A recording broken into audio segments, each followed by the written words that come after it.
Call the meeting to order. Good afternoon, everyone. It's a pleasure to be here. Hope everybody's still full of turkey and whatever else, because I had too much, I'll say. I ate too much. So right now what we'll do is let's have an introduction of all of the members that we have here with us today. And would you just kind of tell us a little bit about your neighborhood as we talk about, we'll start with Peter. I'm Peter Abzug. I'm at large, and so I don't actually have a neighborhood in particular, but I live in 28805. Sharon. Hi, everybody. I'm Sharon Summerall. I am Vice Chair and Representative of 28805. Elise. Hello, I'm Elise Martyr. I'm an at-large member, but I live in 28806. Wendy. Good evening, everyone. I'm Wendy Hayner, and I represent 28804. Lucius. My name is Lucius Wilson, and I represent 28806 and 28728. And I'm Barbette Mays, and I am the chair, and I represent 28803 and 28704. Has everyone had an opportunity to review the draft of the minutes from September the 29th? 26.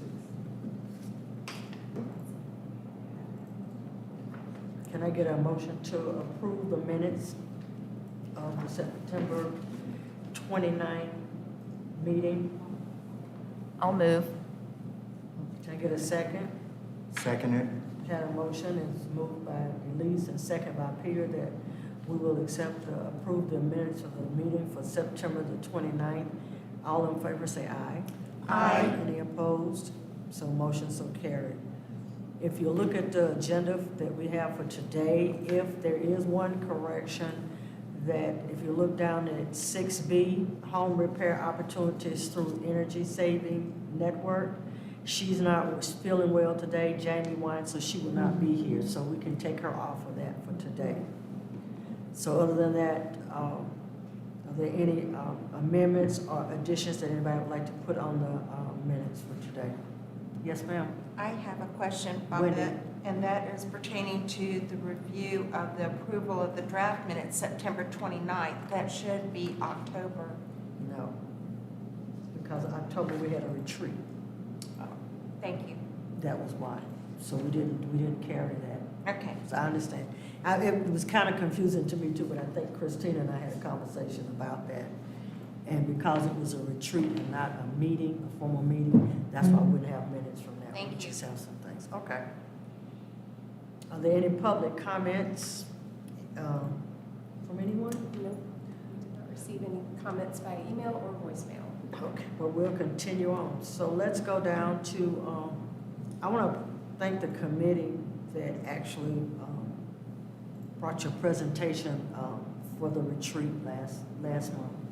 It was, I appreciate the work that you did, that you put into it to come up with ideas. And even though sometimes I may look like I'm like, but I do appreciate it. And it's not that I'm saying that, I like what you do, because we all work together and it's not just me by myself. So I think that I really appreciate that. So at least if you'll go on and do the review of the NAT goals and action items from the retreat. Yes. Can we pull it up on the computer again? Or I can email it.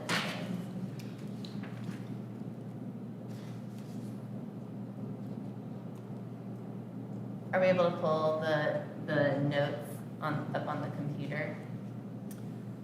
The Jamboard notes, the presentation that we had where we were putting sticky notes on it. Well, that would take me a minute. I can email it to you again if you would like.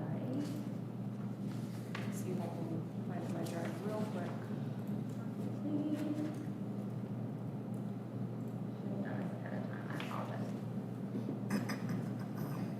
Yeah, if you would, I think you might have shared those with Meredith. Oh no, here we go. Yeah. You found it? I found it. Yeah, I can pull it up. Quick.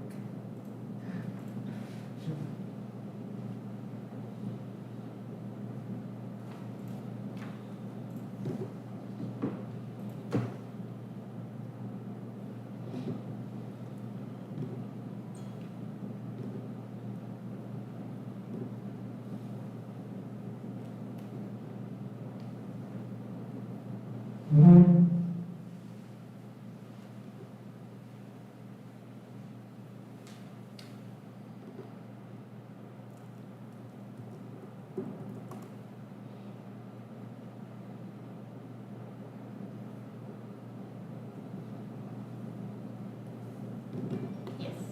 thank you.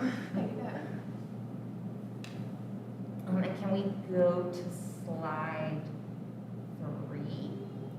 Or do we want to go, should we want to go through what we talked about again? Okay, back to slide 1. Okay.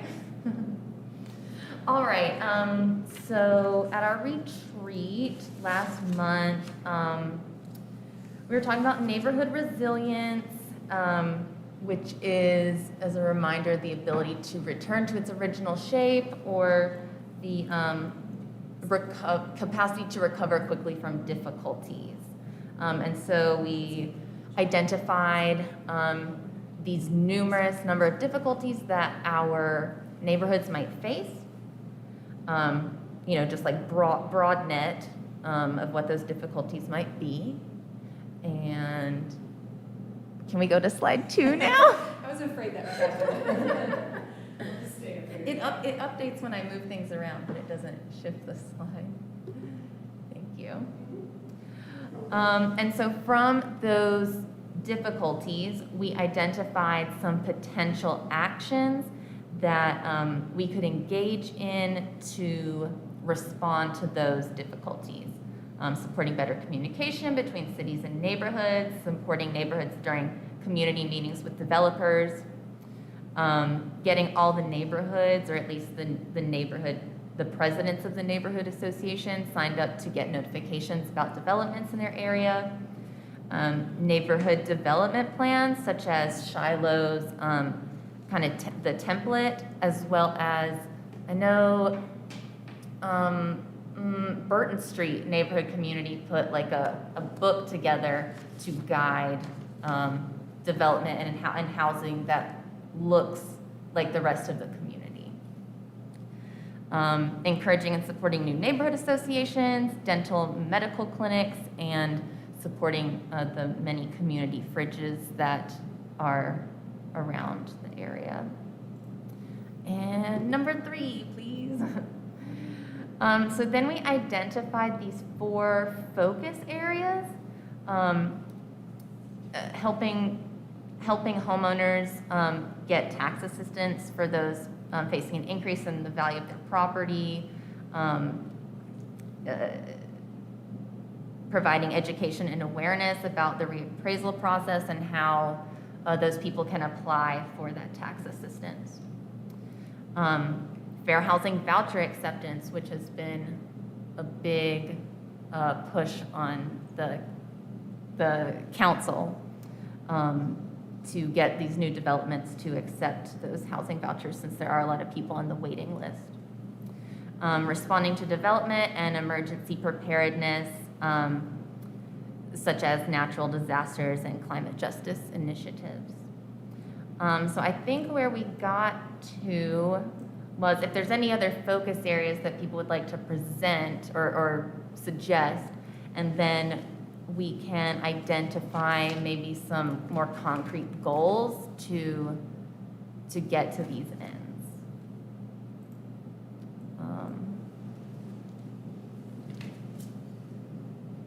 Any other suggestions? No, good job, Elise.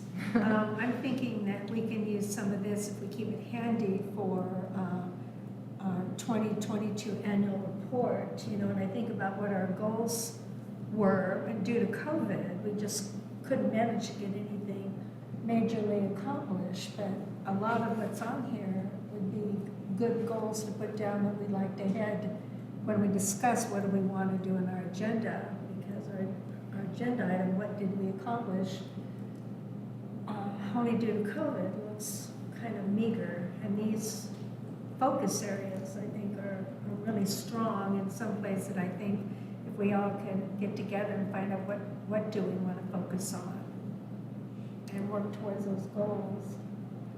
I think so, because if you look at some of the things that we see up on the focus areas, like the tax assistance for those that's already something that's already that they're doing.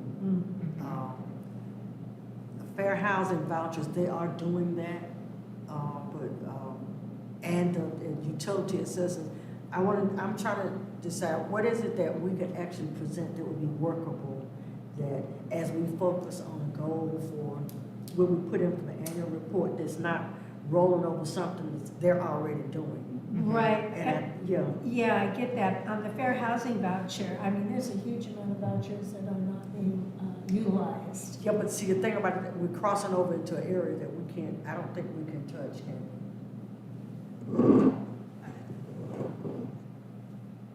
The committee may want to consider communication efforts around those issues that you've raised as one of your responsibilities in your establishing resolution. That portion of what you all do, in addition to advising City Council on policy matters, there's the information sharing with neighborhoods piece of it. So if you might want to consider narrowing the scope of that. If there's a topic that's interesting, there are other groups that are working on that, and there's different roles that the commission, the county commission and the city council have in those things. But certainly sharing information about them, if you all think that it's something that will be important to neighborhoods, would fall under the purview of the committee. So that means that we would do more communication with the neighborhoods and outside of that to get that information out, because you're saying that some of the vouchers are not even being used.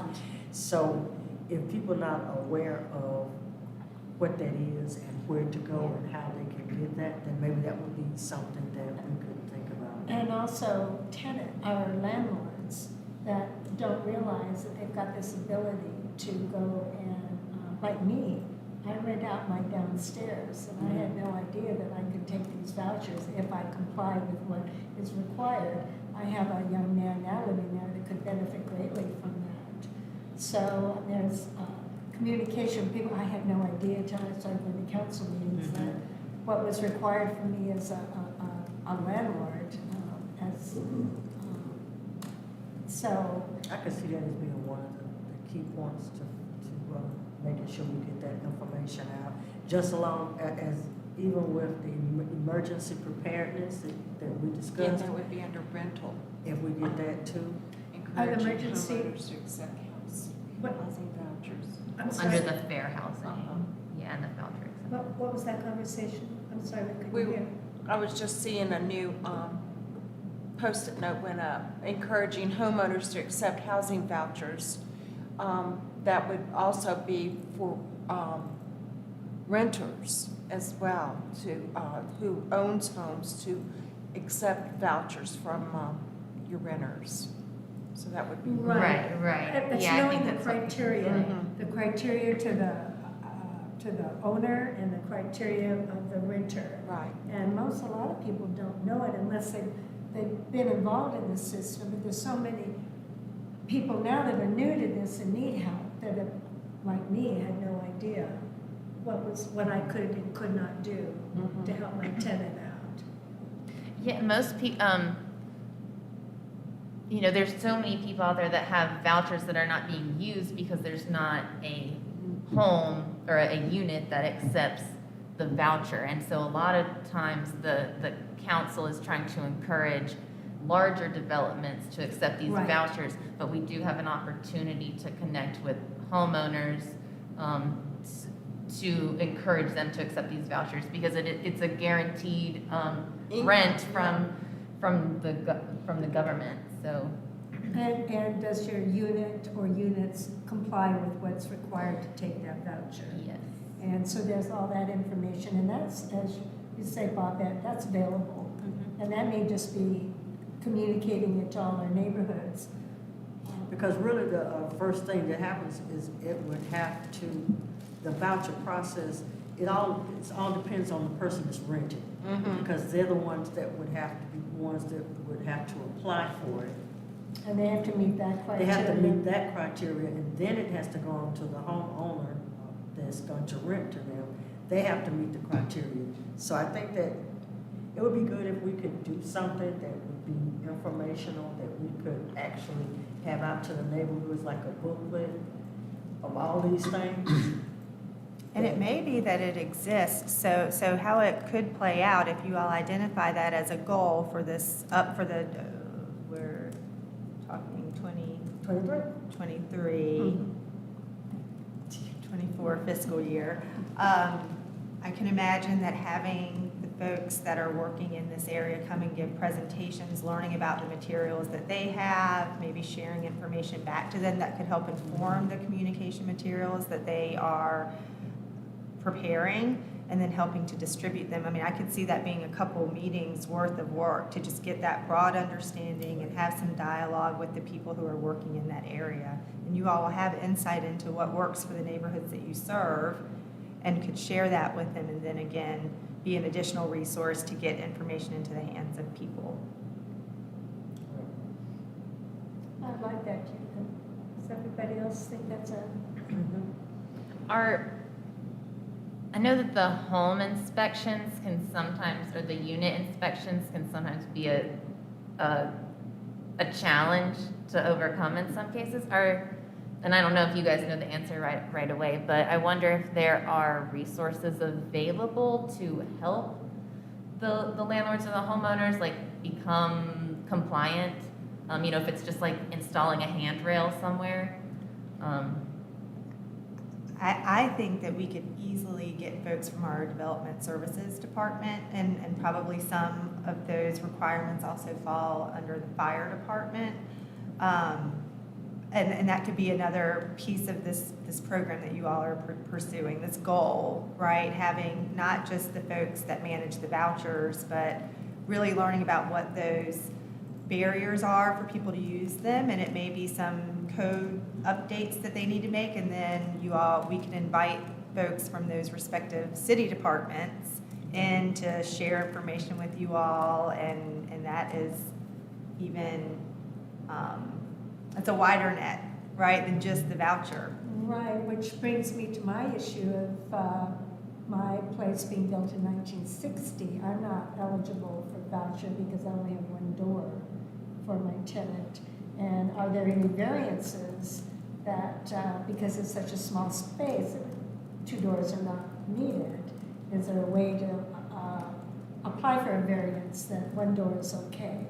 And the 2 doors is required in the studio. 1 door may just be fine. So it's all those nuances that prevent people like me from helping my tenant.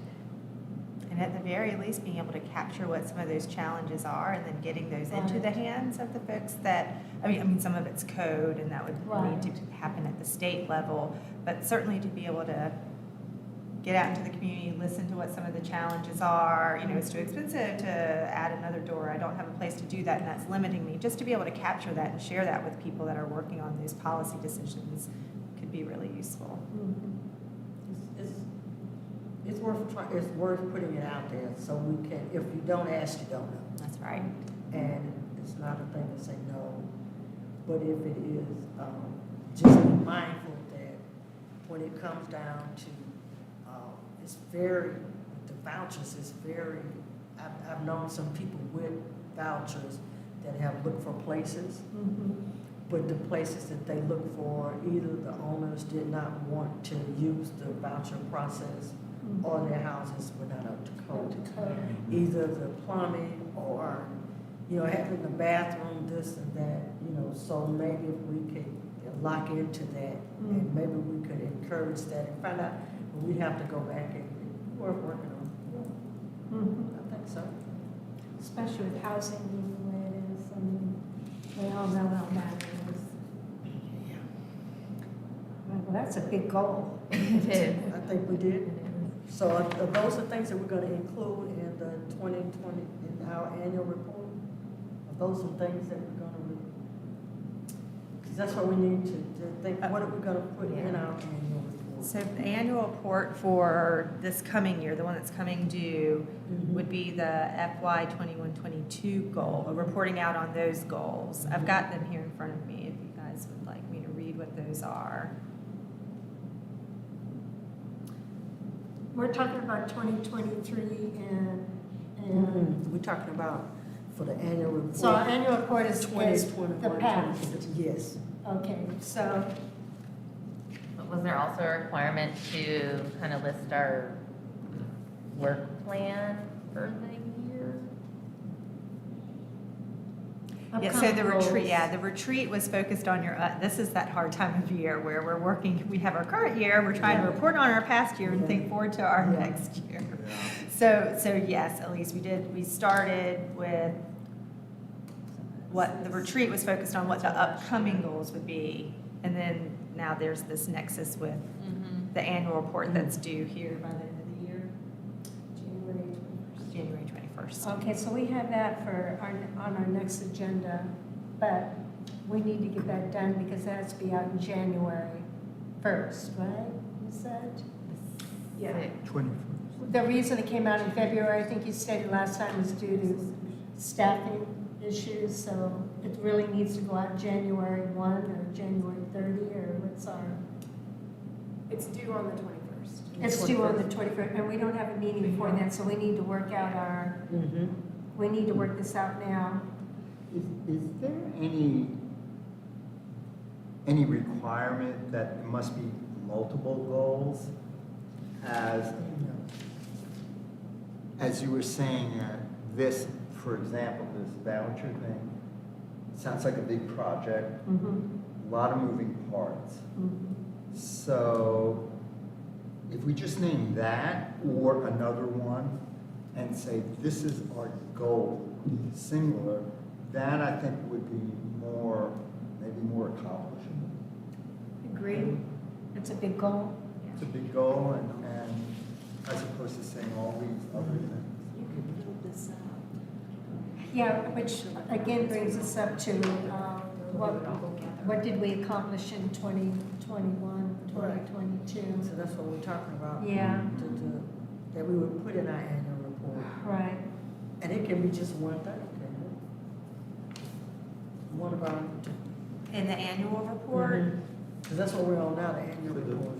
so the accomplishments Mhm. that you all have made in this fiscal year, and as they relate to the previous goals that you had established is usually a helpful way to do that part of it. I'm sorry, did not get any of that. Accomplishment, so when you're mapping out your accomplishments for this current fiscal year, framing them in the goals that you all established is helpful in showing the work that you've done. So, for example, your goals for this year, the FY 2021, 2022, those were to look at the Neighborhood Advisory Committee representation by zip code, identify NAC actions to increase neighborhood registration, identify additional boards and commissions for NAC members to attend, review neighborhood hero process and discuss next steps, hold one neighborhood festival, conference, or issues forum, and improve communication between NAC and neighborhoods. You guys had a lot on the plate. That's what I was saying. There's so many But things. that's what we That was would, too much. but that's what we would put in our annual report from 21, 22, right? Is that what you're saying? Yeah, it's right here. So we've already, so have we accomplished, what did we accomplish? We accomplished. Well, that's what I was those. looking at. Well, look at neighborhood advisory representation by zip codes. Now, I do know that Peter did a lot of work and sent me how many neighborhoods we have in that zip code, but it was just an inkling of a really deep dive that we just didn't have a chance to do. So I would say no to that. We've gotten started, but it never came to total fruition. Well, I will add that we were able to add that map layer for you all so that you can bring up your zip code and see literally all of the neighborhoods that are in there. And that I feel like is some work in that direction that was associated with your goal. That's an overlay map, what do we call that? Yep, a map layer. Yep. All right. Yeah, you could just say worked with staff too, and that way you guys get credit. So where is this overlay map? It is on the neighborhood map on the city's website. So I if saw you- a neighborhood map, but I looked in West Asheville and it didn't have all the neighborhood associations, but I'm not sure if I'm looking at the same neighborhood map. It won't have all the It neighborhood won't have the associations. You have to hunt that down. That's what Peter was, and I were doing, what Peter was doing and handed to me. So I have a list of, I went through it, so I went through all the neighborhoods that are in 28806, certainly, so I'm familiar with all those from the sheet. So there's a sheet on the, I guess the email that was sent out went over kind of the different neighborhoods. So I went through and read all the ones that were for 28806.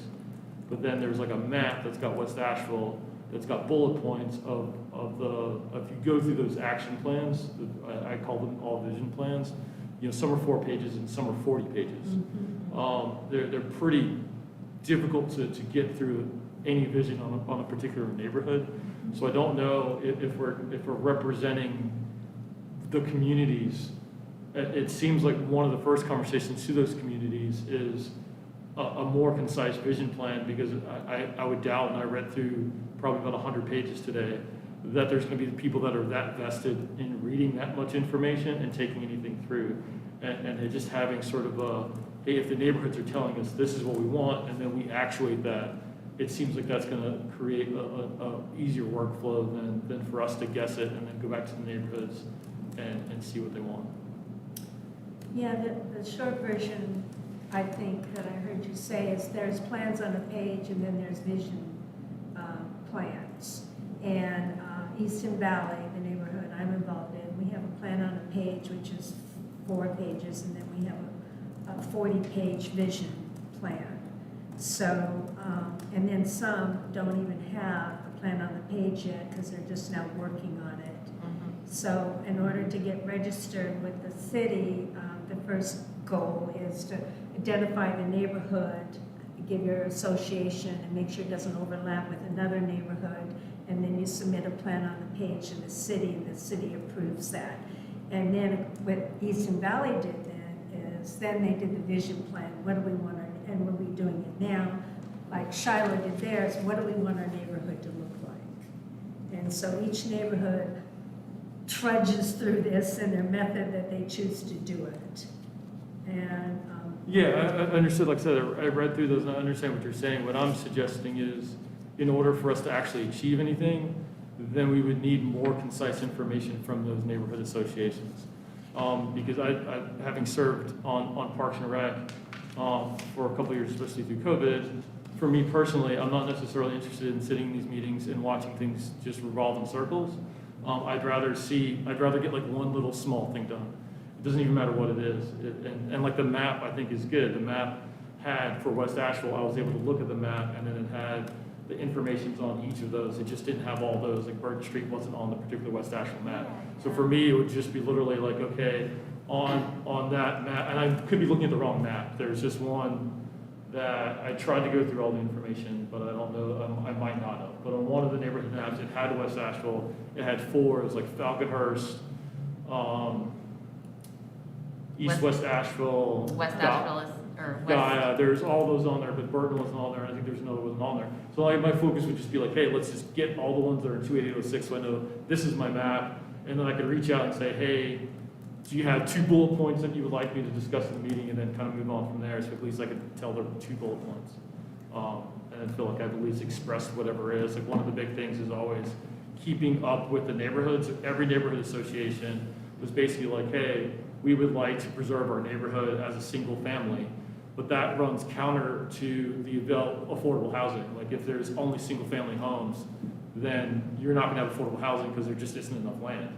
So at least we're just representing that that's a conflict. I'm not saying you can change it, but at least coming back and saying, hey, your vision is affordable housing and single family homes, and that's a conflict.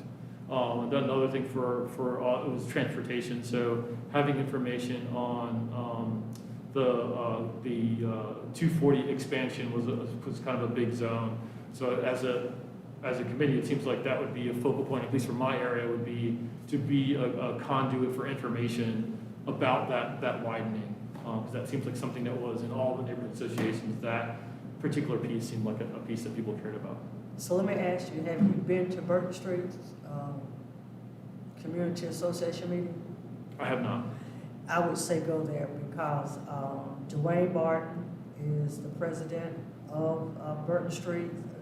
that association, all the information that you're asking about, especially with that connector and all of that, they have all of those pieces to that. And they do have, I don't know how far they've got with their plan on the page, but they've done a lot of work. And once you start digging into, looking into,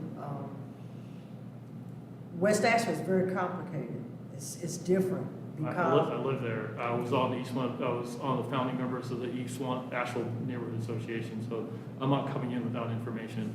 I know Dwayne, I'm just saying that I'm a logistics person. The actual vision plan for Burton Street is 40-something pages. It goes to the history, it goes to a lot of different Yeah, information. That's what they do. And so it becomes, and it's also from 2016, it becomes very hard to figure out what we want to do in 2022 to actually achieve something with a 40-page plan that is extremely historical. We're all volunteers. We have a very limited amount of time. Going to 6 or 7 of the neighborhood committee meetings that I have would take me all year, and I have no problem doing it, but I'm not even gonna have that information until next year, which means you kind of miss a year. I would rather just say, go to this, email them and say, hey, can you give me a 1-pager on what's really important for you this year, and get that information and take it to the meeting, as opposed to that timing, as a volunteer, that's a lot of time.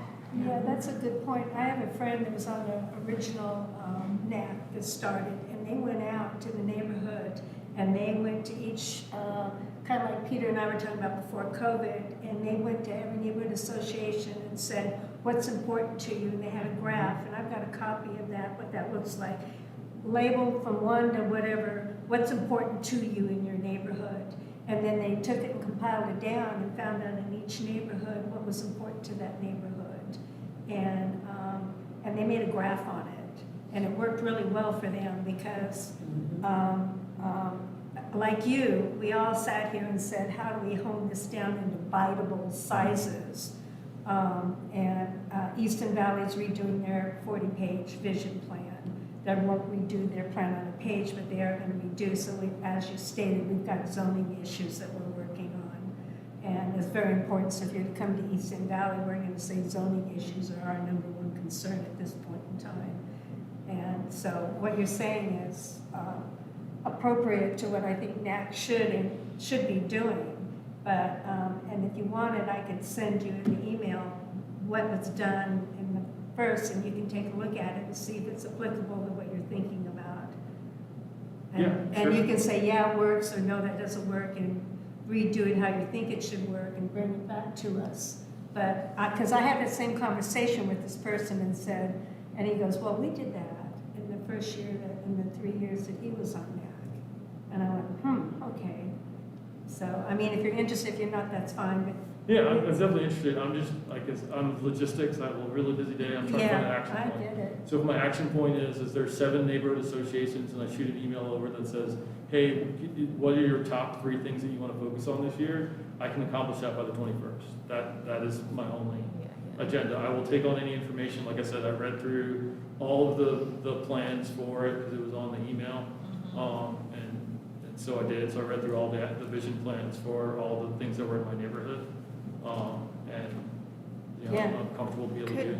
I offer one point of clarification. The thing that's due on the 21st is reporting on what the NAC has done. In the past, it's not. In the what past. we're going to now. not going forward. So that's, But the retreat was focused on what to do moving forward. And so you all will want to establish what your goals are, but you don't have that same deadline of January 21st. January 1st is just reporting on what was accomplished. so this is your new, it's kind of hard to pick up from what was new. Well, No, so, totally. I think it's easier to not, we can move on to something else I think would be better. to Lucius's point, I also, since I'm 28806, I don't represent 28806, but that's where I live. I went onto that map that you're talking about, and also it seemed like not all the neighborhoods were registered on there. So I also went to CAN's website, and there were much more listed there that are not on the map. Maybe that's because they're not registered with the city, but then I think we should go to those neighborhoods and help them get registered with the city. and update those links to the plans and the email addresses of the presidents and stuff so that we can more easily contact them. I ended up making a spreadsheet trying to get all that information together for 28806, but a lot of it was just difficult to find. Which brings us to how much do we want to do into 2023, 2024? We talked about doing the booklet and fair housing voucher. I mean, we can always change our mind. I change mine all the time. And we can focus on the mapping issue of it. I mean, I don't know, COVID threw such a kink in the works of us getting stuff done. I don't know, not having COVID around us anymore, if we manage to get more things done. If I'm not mistaken, that was something that before COVID, that we had talked about getting neighborhoods registered. And it was something that we always talked about, and we talked about that overlay map. But like I said, when COVID hit, it stopped everything. We were not able to meet for a while, and then we were meeting virtual, but we weren't able to get anything done because we couldn't go out and do things. So I think that's good for 2023, all of those ideas. But right now, I want to get through 2021, because that's got to be out ready for January the 21st. And I'd like to make a suggestion, please. For each one of us that have been on the board this past year, to do our own annual report. And then what we would then do is take all of those that have been compiled and put them together to make one, because that way we're all putting our 2 cents into the annual report. And there are some accomplishments that have been happening over in 28804 that I'm real pleased about.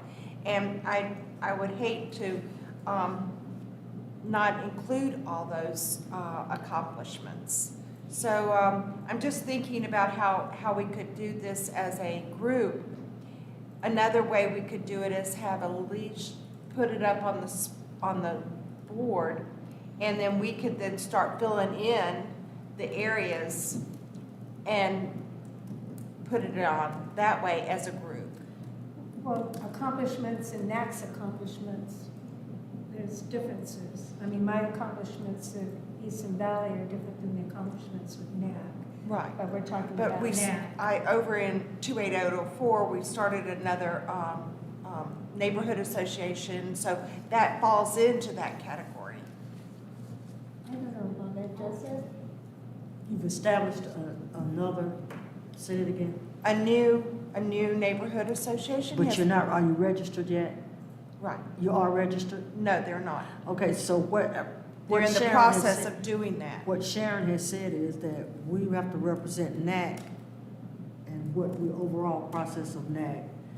So when we give that, that would be part of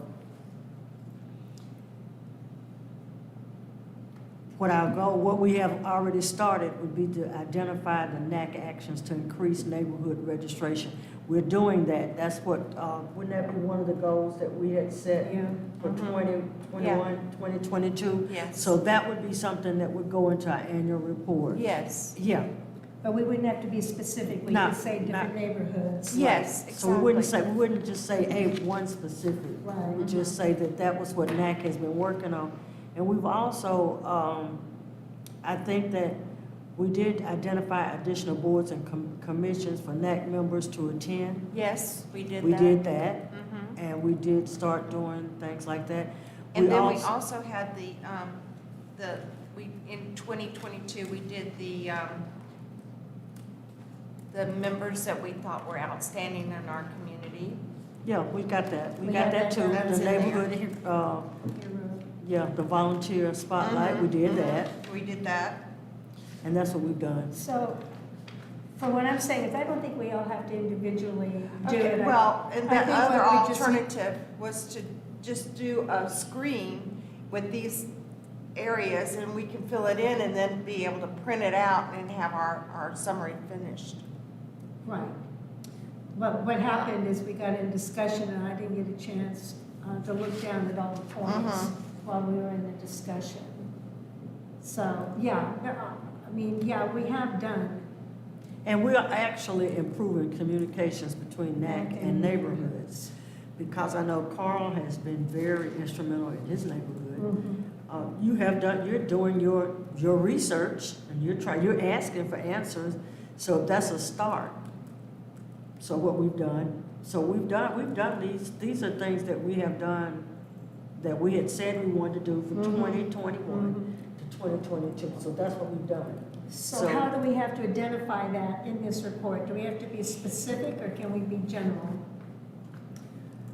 I think it's up to you all. I mean, bullets work great for everybody, I would say. The council's going to have a lot of these reports to read and hear, so bullets, if you wanted to structure it under your accomplishment, what your goals were, and then some bullets under each of those goals, I think that would be really easy to absorb and retain.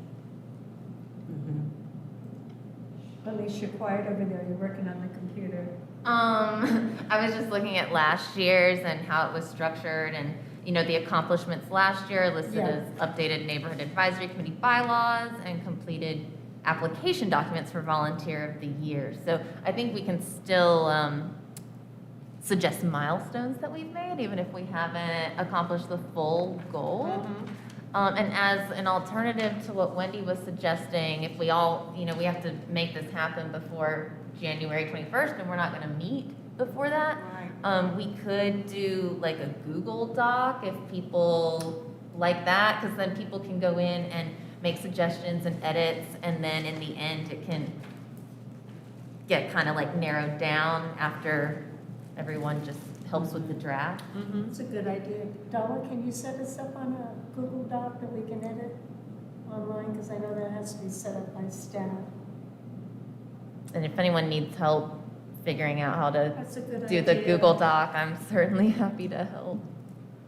And that way, everybody's adding their own thoughts to it, and then it's more Yeah, conducive. yeah. It'll be add, And and then then we'll kind of like Right. do the thing. Perfect. So I will say that the one thing to be mindful of is anything that looks like deliberation. I don't think you all are making any decision other than what to present.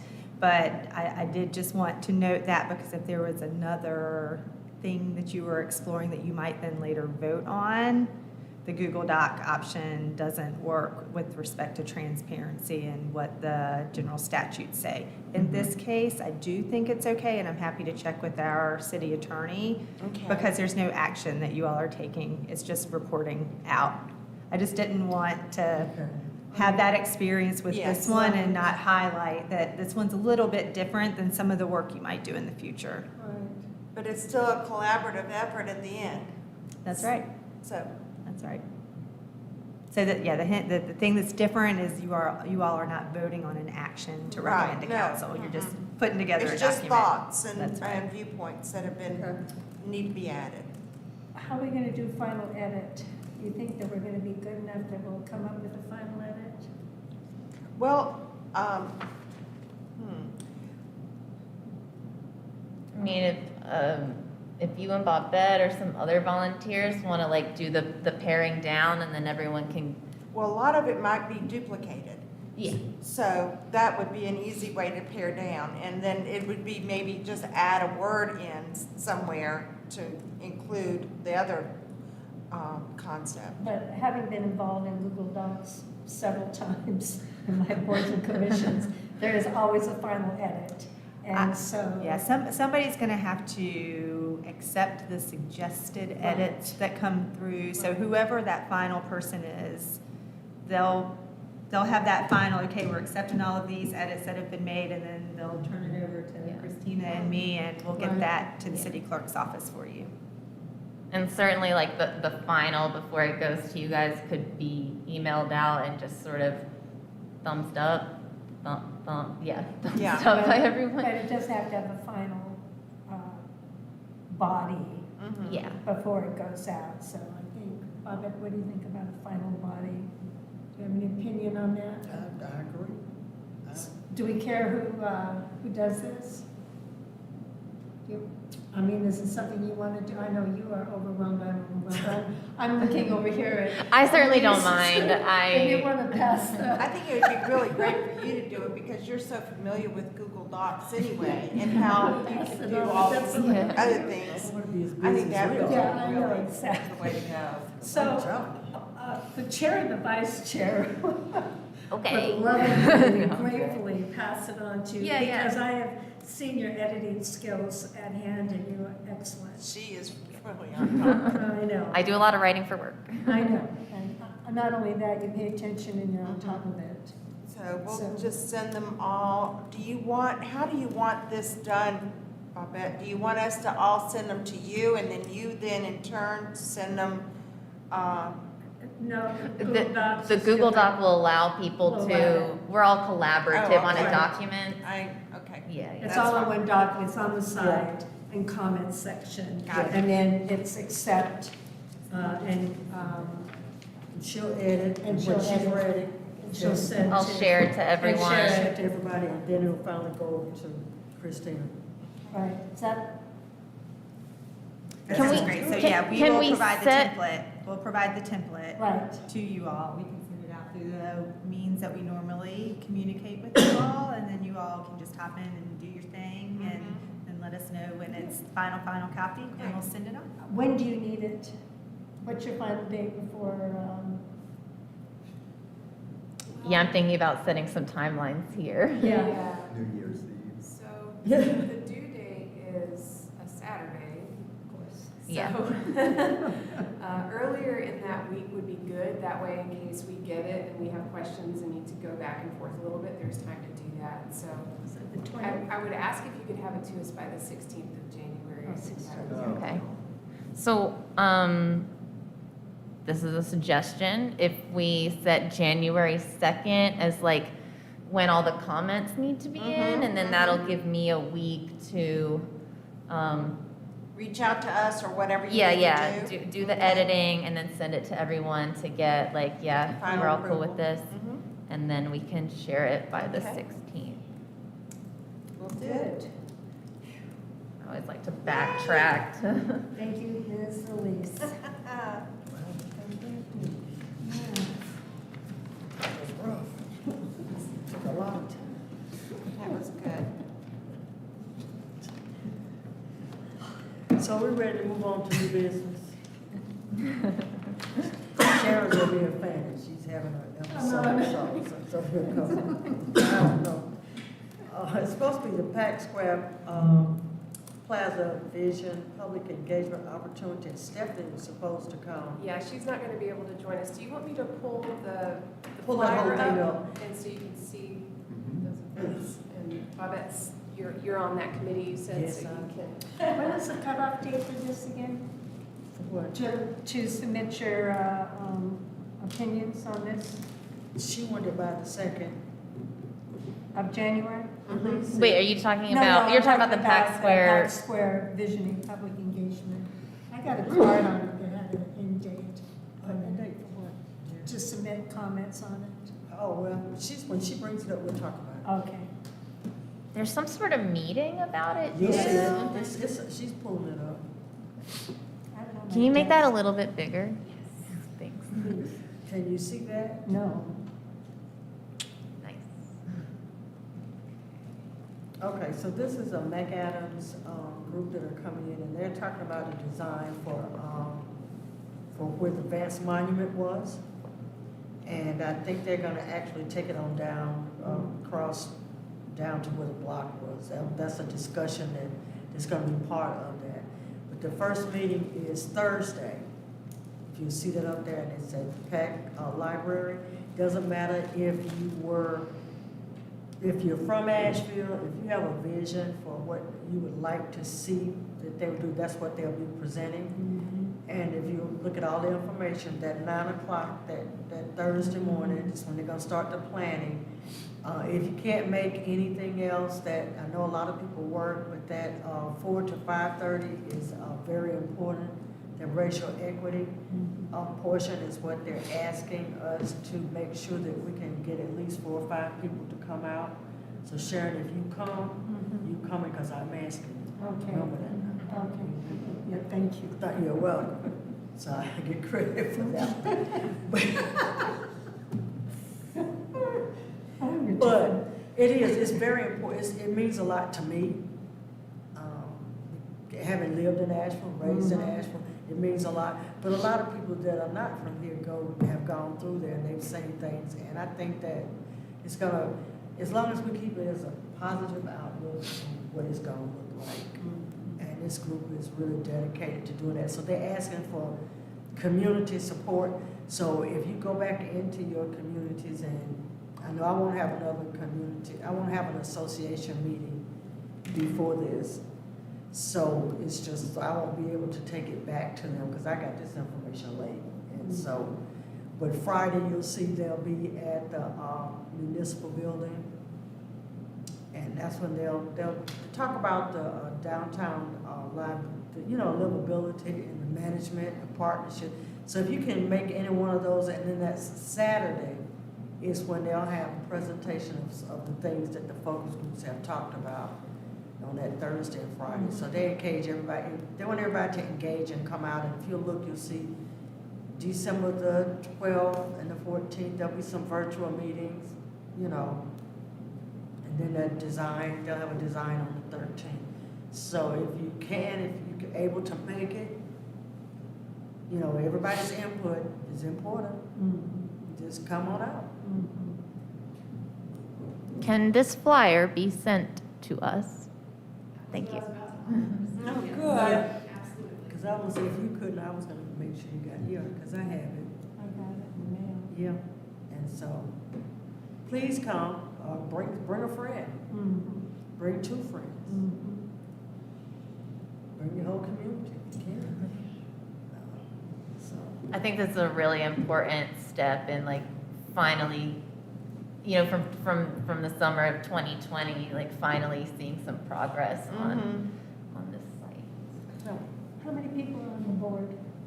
I think it's 13. 13? I think it's 13. I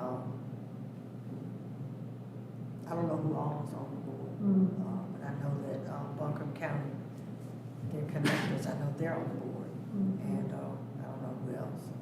Is there a dollar set aside for something to be put in its place, something? The city has a budget. There is a budget somewhere. I don't know. I wouldn't want to say what it is because I don't know right at this moment what it is. But the design team, that's right. If you come out, then you get the information. If you have ideas, if you're an artist, if you have some ideas of what you would like to see in that space, come and give your input. You'll have a chance to write it down. You get to see what they have and what they want to do to make that a positive space for people to come and gather. Great. And then if you all, as you're sharing information, there is a project page on the city's website in the engagement hub to also provide feedback for anyone that can't make it to the focus group meetings. Any questions? No? So Elizabeth will be with us probably next in January. She should be finished, so we'll see her. And I don't have a report. Did she send you anything? Because I don't think they had a meeting either. Not really. Sharon, you have anything for Urban Forestry Commission? No, we have a meeting in December that unfortunately we'll have to miss, and we will be off in January, but we're still looking for an urban forester. It's been posted on the city's job post page, and we're grateful to have the opportunity to shop for an urban forester. So we've gotten applications in, and then we will help within that process, which will be very exciting to have for the city of Asheville with all the trees we have, to finally have an urban forester. So we're all excited about that. I really hope that you all keep that up, because every time they tear down trees to build new places. I was riding in Shiloh the other day, and I saw 2 wolves. They don't usually come down. And when you start taking their habitat, they're everywhere. And at first I was like, these are not German shepherds, they were wolves. Yeah. They were wolves. And so it That's is, scary. It is very important. it's very important. You know, because that's what we're supposed to do. Mhm. Tourist attraction and all that good stuff. Mhm. Okay. So we'll still wait to see if we get Chris Collins with the technical review committee. When do we need to start? We'll start thinking about the Festival of Neighborhoods and the bylaws in next year, right? 2023? Sure, if that, the agenda items, Yeah. sure, yep. So Sharon did ask a question. What is our budget? Do we have a budget for that? For the Festival of Neighborhoods? And then do we have an agenda of what that, I mean, I know Bob, you on it, do we have an agenda of what that Festival of Neighborhoods means or what its criteria or what it looks like? What it was gonna be, it was gonna be at MLK Park. That's what we're gonna have. We were gonna have food trucks, and we wanted every neighborhood to showcase or to show what they do in the neighborhood. And if they had things that they wanted to show, like, I know Burton Street had agriculture, so they had like, they grow a lot of food and stuff like that. They could bring that, whatever the neighborhoods did to engage. Shiloh has the garden, you know, whatever neighborhoods, and we were gonna do that. And then we were gonna work with, have an area where, kids would be able to play. And, we had some people set up that were gonna work with the kids and stuff. So that was as far as we could get before the pandemic. And that just stopped it all. In the past, when we've had the Festival of Neighborhoods, what year was the last one? I don't think, it was before I came. Yeah, It was the at last, Carrier Park too, wasn't it? the last one I remember was at UNC Asheville, Yeah. and we had some breakout sessions with workshops for educational programs that neighborhoods said that they were interested in. Is that possible to pull any of those records up to have us We- look at that? Sure, we can look That and would be really see great. what the most recent ones are, but I will say that no two have been alike. It's really, my recollection is that NAC really honed in on what the neighborhoods needed in that moment and then tried to form a program around it. I And don't you recall know, there being a budget. Going back and looking at our goals and having someone there representing maybe vouchers, someone to explain how that's done, the importance of ADA with homes that are not meeting those needs. You know, doing something along those lines would be absolutely fantastic. We have to get a template together of what we'd like to see. I mean, it's like, I look at Easton Valley and we also have a garden, but then we got 5 neighborhoods and a whole lot of chard, you know. So, I mean, it was just a matter of, it's like she said, everyone is different. Yeah. It would be whatever we decided that you would want to see. Yeah, If you're gonna have it outside, or if you're gonna do it inside, or however, you know, that was just what we had. Our focus that year was that we wanted to bring all the neighborhoods together, yeah. so everybody would know each other. That's what I That was was gonna say. that was what we wanted. It's a meet and greet, basically. yeah. Yeah. And the food trucks was gonna be good for different types of food Food. that people could get, and you could get information on each one of the, on the neighborhoods, and you could talk to people in the neighborhoods, and Yeah. it was like getting to know your neighbor. It's like what Lucius was stating, you know, we've got so many neighborhoods and we don't know who's in that neighborhood. And I mean, if it wasn't for Peter sending me a list of 16 neighborhoods, I have no idea that we had a Mountain Brook in 28805. You know, hunt down Mountain Brook and say, hey, and every one of us has something in our zip code, and we don't know who these fabulous people are that have decided to form a neighborhood association. When going back and looking at that Festival of Neighborhoods is to have something from the fire department to talk about emergency preparedness. I mean, the list is endless that we could really have available for our neighbors.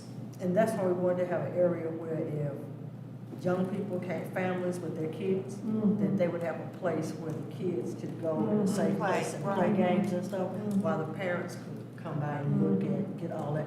And the fire department's gonna be included, so the And the kids- Red Cross, and we could have the So- Salvation Army. I mean, there's a whole bunch of. So that was just whatever we want, that would be, that was what we would. Yeah, which brings us to the budget, how much money do we have?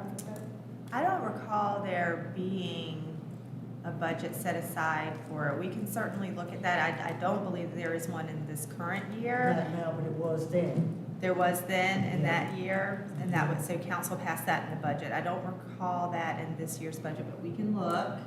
And we can also, staff can look for opportunity, if money is the barrier, then we can look at opportunities where the outcomes that you all are hoping to achieve could fit into something else that is happening. And that means that there could be money attached to it, right? So I'm thinking about our department's budget.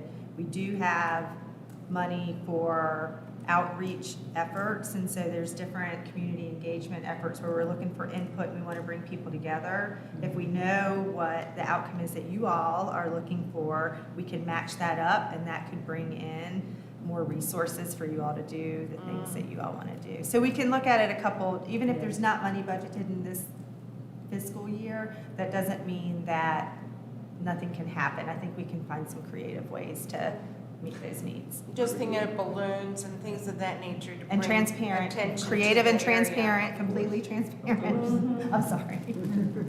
What was that, Wendy? I was just thinking of balloons and things like that to bring attention to the area where we are. Signs is really important, directional signs to let everybody know where it's going on and to stop and learn. It's just, We may want a bouncy house or. Yeah. For the kids. those are not cheap. No, nothing is cheap anymore. No. Face painting, you. Table renting, if you can't borrow steel Mhm. tables from, No, but the city has tables, right? Yeah, you'll have to. Yeah, so that's back to that. I can't promise But, the star and the moons, but if we know what you all, what your ideal environment would be, then we can work and see how things line up to support that. So if you could send the information out to us before our next meeting as to what happened in the past, and a couple of examples of past, that would be great. How many meetings do you think it would take for us to get this organized? 3, 4? First, we have to make sure that we have a space, Put it on the date, the calendar. the date, the space, then what the city's gonna do and how, and then just contact. So I'm thinking about having on each agenda. We'll have to do pieces of it every time that we meet. And when was it that they had the last one? What time of year?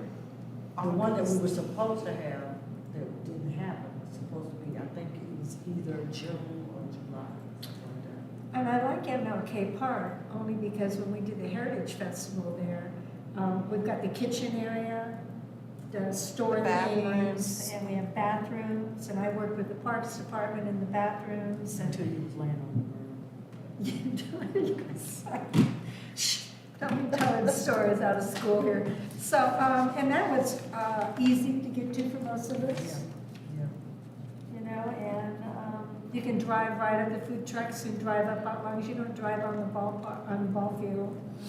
And they can pull right up, there's electricity we set up. And that was why we chose that. And it's a Right. nice location. It's right in the center of the city, so Yeah. it's Right. definitely workable. And we just have to work around the Parks Department schedule and You were everybody. with Parks and Rec, so you got an idea. I was on the board, I wasn't a member, I was on Oh, I see. Okay. They're easy to Yeah, as long as we schedule. let them know in advance. Yeah. And then Stevens Lee also helped with, I have a truck with, they helped us with moving tables and chairs from the Parks Department. Yeah. So it's doable, but it's just gonna take logistics if we're all in agreement with that. I think it's a great idea. And not only that, it hits so many of our points that we're trying to achieve for this coming year. And we can have them presented at the festival. That would be just dynamite. Don't you see that, Elise? Yeah. Yeah, I do too. All right. Sounds like a plan. Does sound like a plan. So it looks like our next regular meeting will be Monday, January the 23rd at 6 o'clock.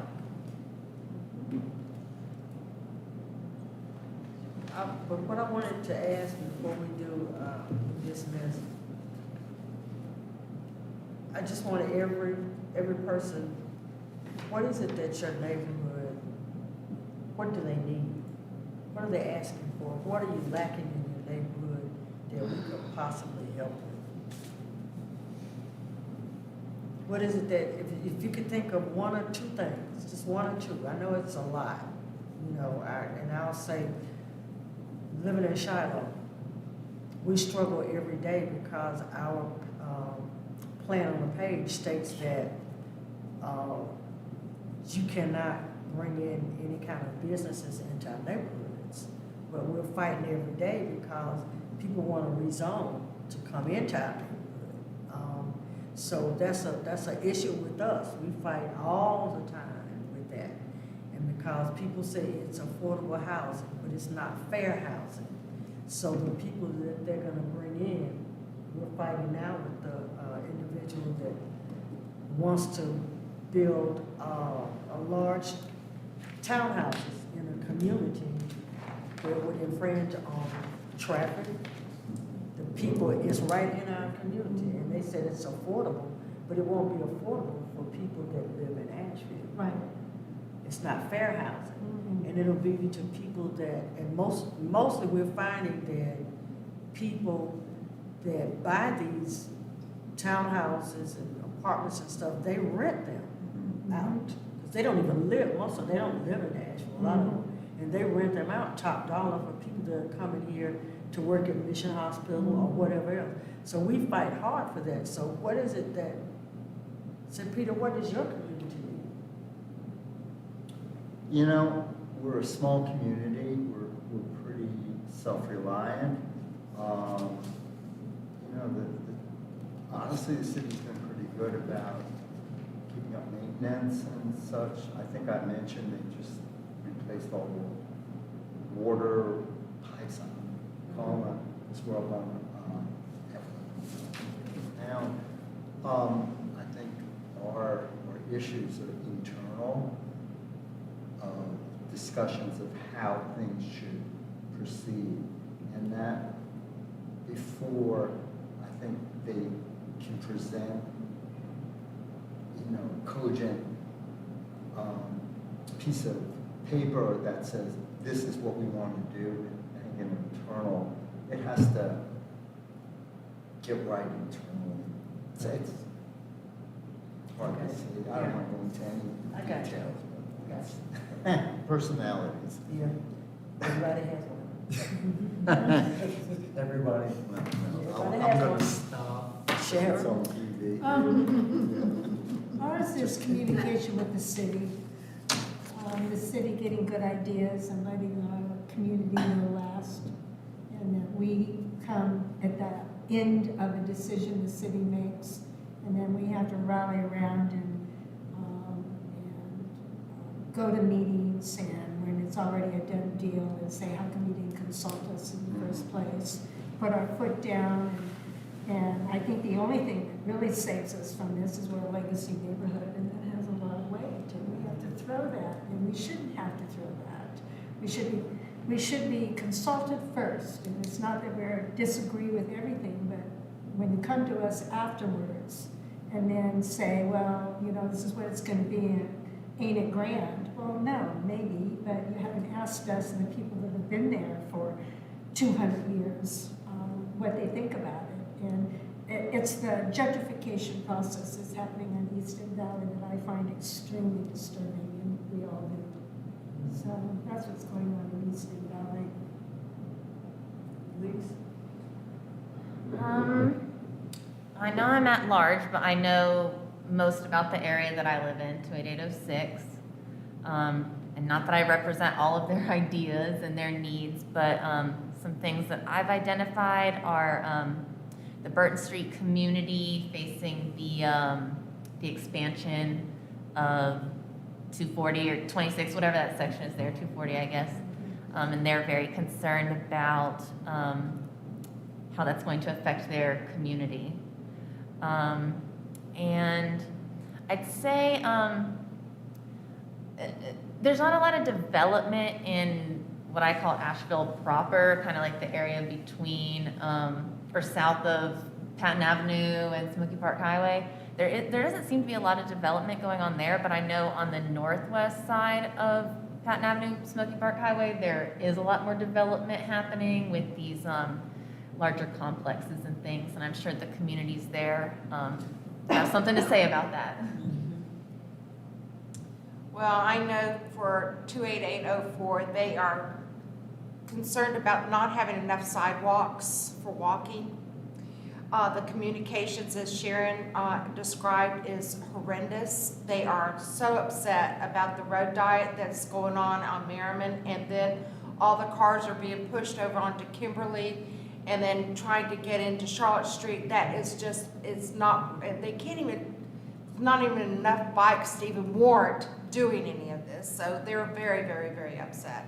The other thing is, the biggest concern right now is the urban development that they're planning on doing concerning Steinmart, where Save More was, what's going to happen with all that property that's just been sold. They're very, very concerned about it. They are worried that it's going to be another Ingalls, and it's going to be on Lakeshore, Ottery, and Merriman, so they can have a huge footprint. They also are saying that we don't have a community center in North Asheville. There's not a place for children to go. There's not a place, there's the library, but there's not a community center anymore. They used to have one when they had the library up on Larchmont, and the fire department was there, but they do not have a community center that they can really allow for the children to enjoy. Teen evenings or anything like that, it's closed and locked, and it's hard for them. It's not even a voting place anymore. It's nothing. It's very quiet where the community center is located. So the sidewalks, communication, urban development, they're scared. They are absolutely scared to death about all this development, and a community center. That's their 4 areas over in 28804. Lucius? Biggest things that come up are the widening of 240, stormwater, walkable neighborhoods.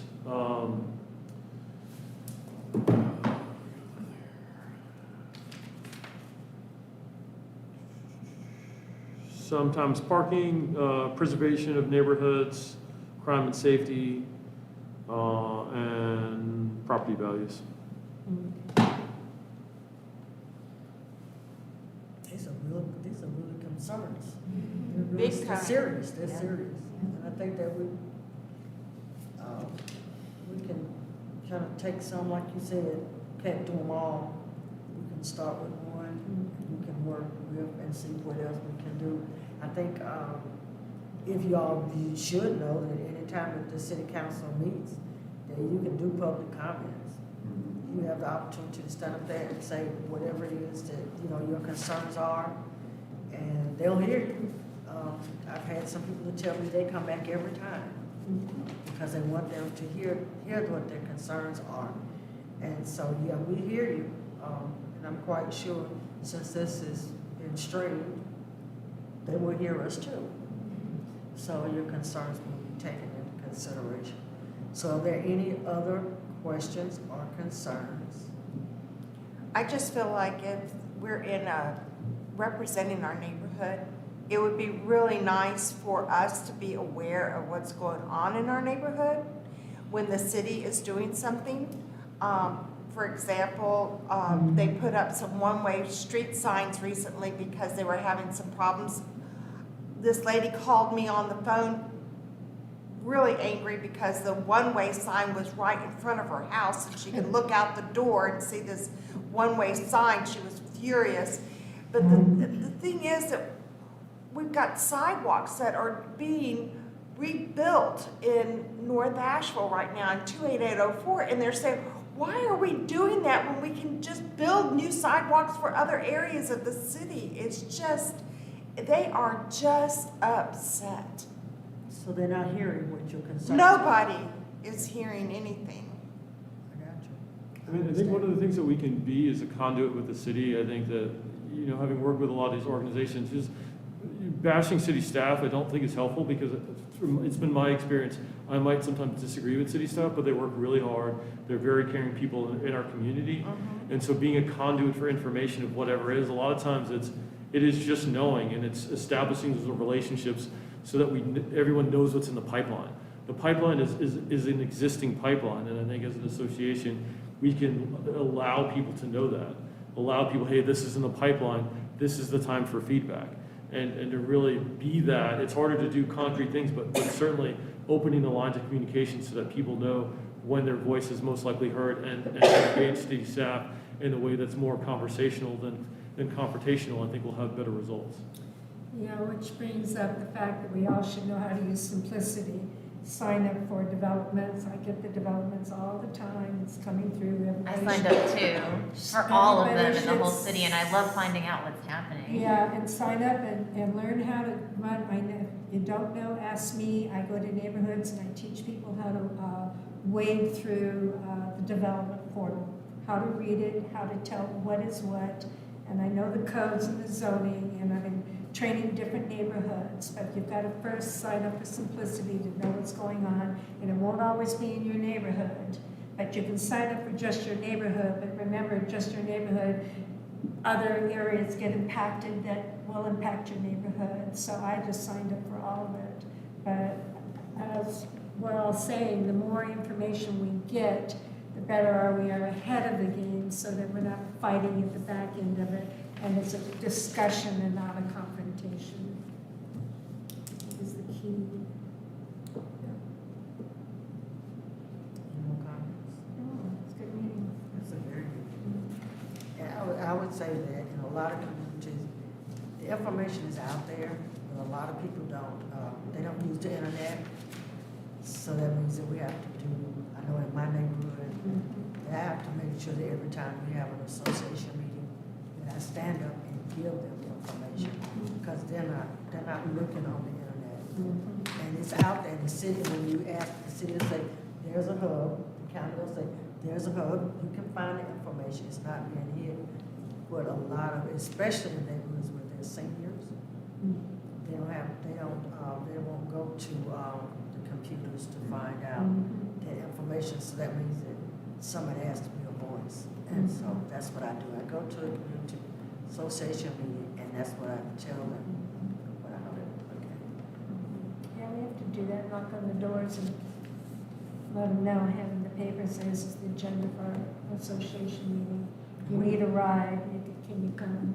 Yeah, we have robocall, so, Oh, that's a good idea. so that's an idea too for them. That's a good idea, Because robocall. we reach them all, and they'll get that, they'll get that information. Yeah, And we did that, we found that to be very successful. yeah, I'm gonna write that Everything down. that we have.